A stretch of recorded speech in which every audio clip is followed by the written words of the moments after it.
અહીંયા આપણે અત્યારે ધારાસભ્ય શ્રી આપણા વટવા વિધાનસભા ના માનનીય શ્રી બાબુસિંહ જાદવ સાહેબ અહીંયા પધાર્યા છે ગુરુ પૂજન માટે।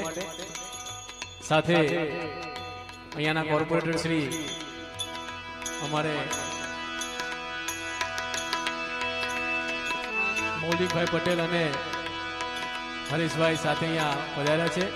એ પણ અહીંયા આજના આ ગુરુ પૂજનના કાર્યક્રમમાં જોડાશે। જય હો।